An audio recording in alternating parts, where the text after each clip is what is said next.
No niin. Tässä nyt on tullut aika arpoa tämän Palatrist-turnaus X:n arvontavoittaja.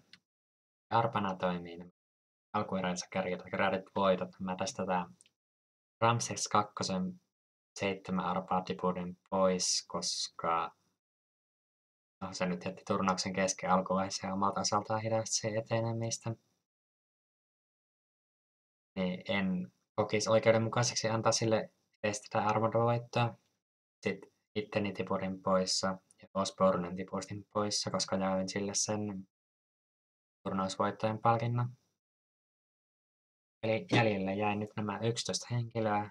Tuossa näkee kyllä arvoilla kuka nekin voittaa. Tuosta arpojen kokonaislukumäärän. Ja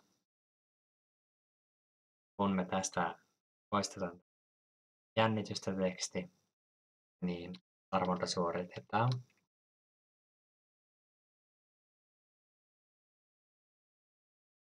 Ja arpa osui Geostylen kohdalle. Onnittelut siis hänelle.